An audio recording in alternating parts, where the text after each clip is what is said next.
Well, this morning, America just issued a travel warning for South Africa, warning all Americans that it's not safe to travel there. The Trump administration cites terrorism and violence as the reason for raising this alarm. And this comes a week after President Trump called attention to what he said was white genocide there of white farmers in South Africa, the targeted violence, murder against those farmers. So Americans might have a casual understanding of what's happening in South Africa. They'll say, what's happening over there doesn't affect me.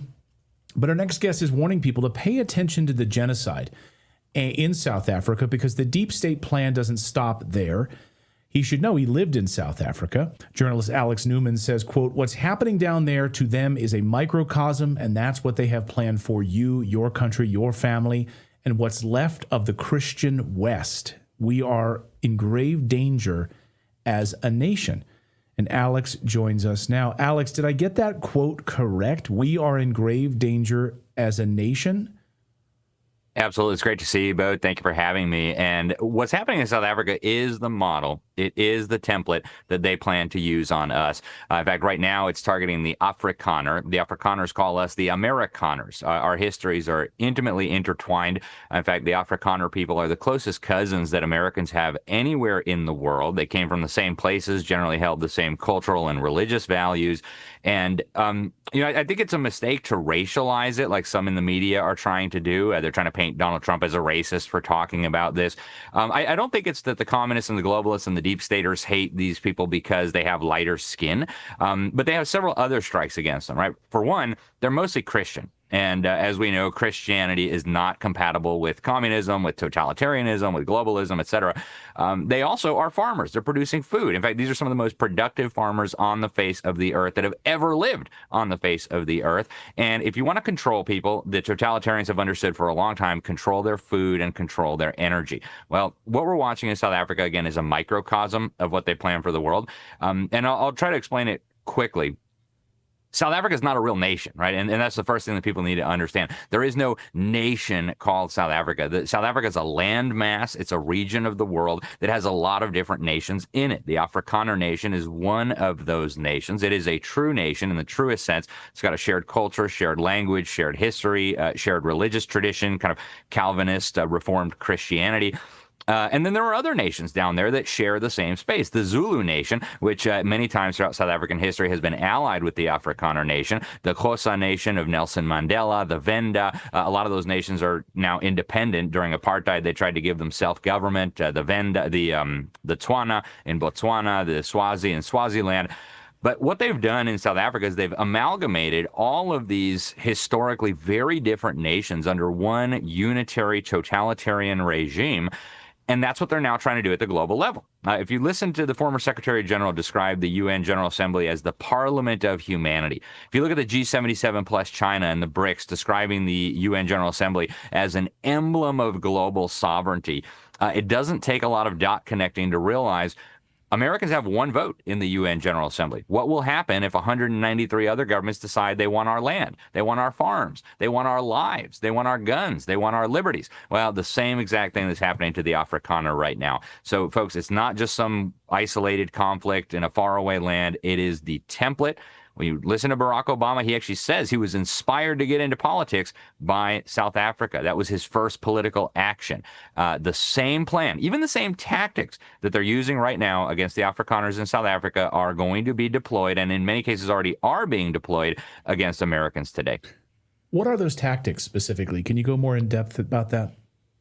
There's a lot of them, right? And we could probably spend 2 weeks talking about it. But one of the very obvious ones is filling the country with foreigners, right? During the apartheid government, and nobody wants to defend apartheid, obviously, but during apartheid, you had millions of black Africans immigrating into South Africa, legally and illegally, right? They were flooding into the country. A lot of them were being sent by hostile governments. If you look at what was happening with the Afrikaners, the entire world allied against them. The Soviet Union, the communist regimes in Cuba, in Angola, in Mozambique, Libya, all over the world. And then the deep state in the United States, the David Rockefellers, the Council on Foreign Relations, the Henry Kissingers of the world, all allied against this tiny little group. And what they were doing was they were flooding that country with immigrants and teaching all these immigrants that this is a racist society. It needs to be absolutely dismantled and crushed. That's what they were teaching the children in the schools.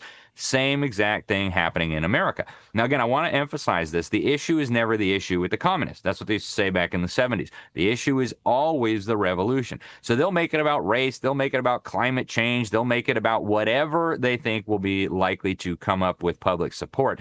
But just to illustrate how phony the racial pretext is, the South African Communist Party, which has controlled the African National Congress for many, many decades. I mean, it's a wholly owned subsidiary of the South African Communist Party, which itself was a wholly owned subsidiary of the Communist Party of the Soviet Union. Their original slogan when they became active in Southern Africa, by the way, it was the first Communist Party started outside of the Soviet Union by the Soviets, was "Whites of South Africa unite to keep South Africa white." Right? So when they realized that horse probably wasn't going to run very well, they jumped onto the black liberation struggle as the pretext, but the revolution was the same. Now look at what they're doing to us in the United States. Exactly the same process, exactly the same rhetoric, exactly the same effort to stir up civil unrest and ultimately violence, and the same exact narrative, right? And this isn't just being taught to American children. This is being taught to people around the world in the fake media. America is being demonized. Calls for global governance are accelerating.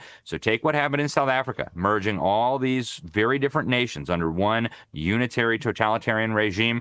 Move that up to the international level, where Americans are one solitary nation, all unified under this unitary regime, and you see the same process. And I would encourage people to go read something I wrote. You can find it on my website. I originally wrote it for a book about Barack Obama. On my website, libertysentinel.org, it's called To Understand Obama, You Must Understand South Africa's Communist Revolution. What I go through and do there is quote Barack Obama on all of these issues, and you will see very clearly how all of this is what inspired him to get involved. He says it himself, right? You see the key players involved intersecting with Barack Obama. So the same revolution that is taking place in South Africa now is going global. And Americans, you are the last thing standing in the way. No, there's so much ignorance when people are sort of boiling this down to, is there a genocide or isn't there? Is it just unsafe for white people? Should they go back, right? CNN saying, well, they can go back. They don't say that about the Zulus, who are not native to South Africa and did, in fact, colonize other black people. So, but what do you say to this idea that it is unsafe across the board in South Africa? So why did the Trump administration only single out the whites to save them, so to speak, offer them safety? Is there, anybody speaking for the blacks who are also victims of violence? Yeah, well, there's a very serious element of truth in the fact that crime is out of control in South Africa, right? Even when I lived there 20 years ago, it was a disaster. Today, it is one of the most violent, murderous societies on the face of the earth, which is what tends to happen when you amalgamate a bunch of different nations together under a communist, unitary, corrupt, racist regime.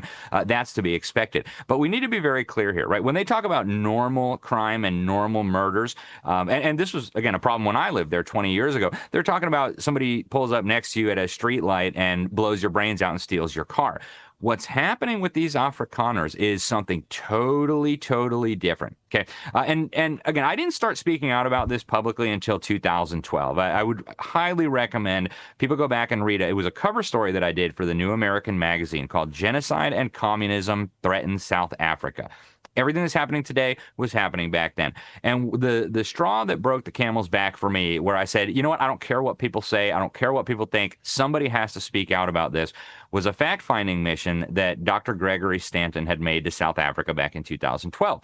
Now, he was an anti-apartheid activist, kind of on the left, right? I mean, I don't know how he would describe himself, but he certainly strikes me as more of a liberal.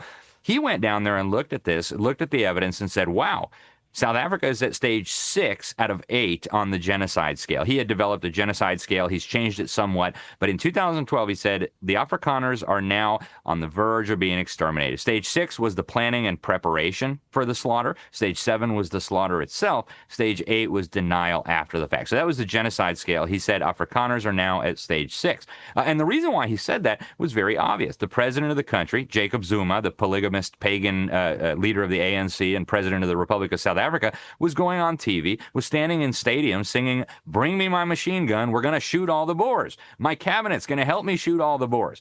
You had Jacob Zuma, Julius Malema, who Trump showed a few videos of him in the Oval Office the other day. At the time, he was the leader of the youth wing of the African National Congress, the party that has ruled South Africa with the Communist Party going clear back to when the Afrikaners voted to surrender power in the early 90s. He was singing, "We're going to shoot the Boer. We're going to kill the Boer." Now, the fake media says, don't believe your lying eyes. That doesn't really mean they're going to shoot the Boer. That doesn't really mean they're going to kill the Boer. It's exactly what it means. And if you look at these farm attacks, it is so horrific, you can't even put it into words. We're talking raping babies. We're talking drilling old women with electric drills and filling them with holes. We're talking about using blowtorches to burn and torture people for hours on end. We're talking about dragging innocent people for miles behind a pickup truck along dirt roads.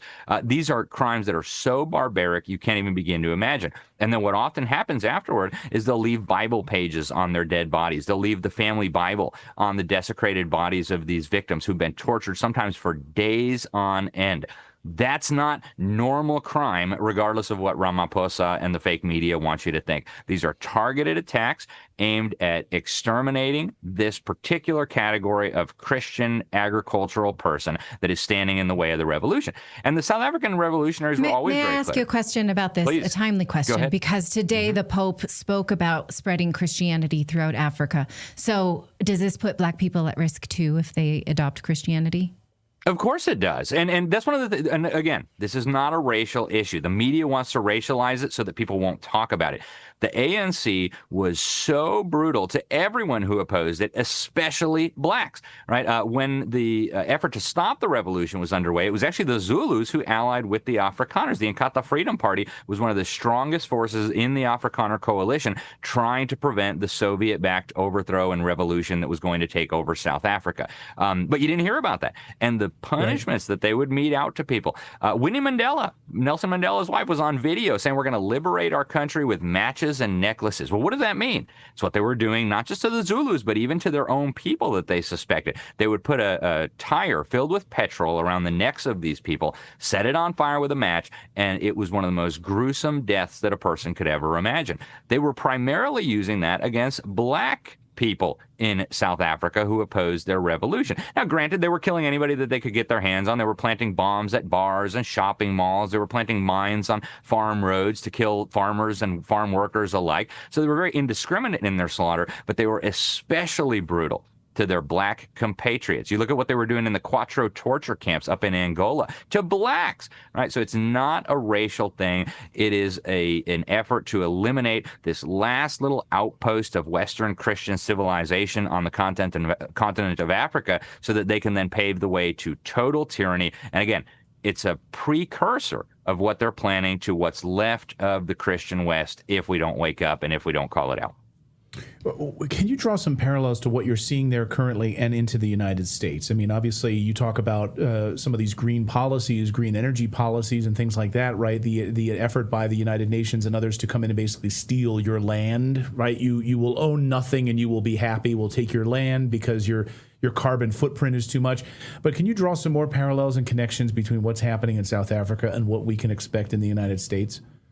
Sure. I would start by encouraging people to look at the narrative, right? I was still way too young to pay any attention to this, but if you go back to the 1980s into the early 1990s, Afrikaners were demonized by the entire world media as these savage, barbarian, white supremacist monsters who were just there to murder, kill, destroy, steal land, etc. Nothing could be further from the truth. Again, these are Christian people. They did inherit some elements of a bad system from the British Empire. You know, they fought the British Empire. They tried to keep their independent little republics there. They lost. You know, we won when we fought as Americans. They lost. They were absorbed into the British Empire. And so some of these oppressive race-based laws, which were on their way out, continued under Afrikaner rule. But the demonization campaign against the Afrikaners is almost exactly parallel to what we're seeing right now against the United States. If you look at the global media coverage, for example, just a recent one that people will remember of George Floyd, you'll see exactly what I'm talking about. America was demonized in the entire world press as some sort of terrible, evil, racist society that filled with crazy racist white cops running around murdering innocent black people with no repercussions at all. It's the exact same narrative we saw in South Africa. None of the extenuating circumstances were mentioned. None of that was talked about. It was all aimed at demonizing this particular group of people.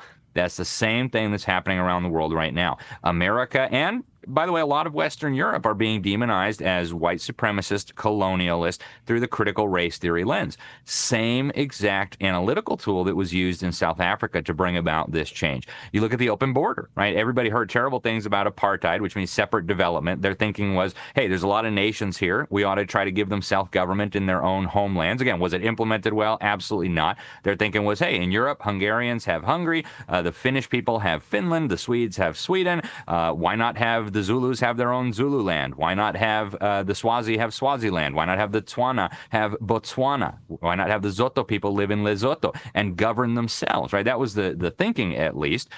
And what we saw, rather than an honest assessment of the failings of that, was a campaign of total slander, that everything they did was racist, etc. Same thing we're seeing right now with the demonization of the United States.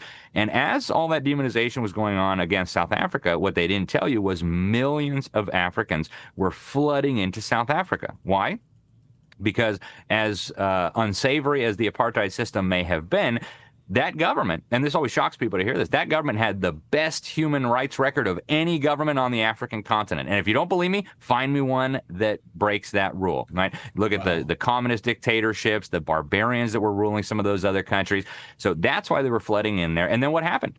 The Afrikaner population became a smaller and smaller minority. The demonization campaign got more and more out of control. And eventually you ended up in a situation where the Afrikaners gave up political power, surrendered, and now they are, as Cyril Ramaphosa, the current president who was just in the Oval Office, explained, we're going to boil them slowly like frogs.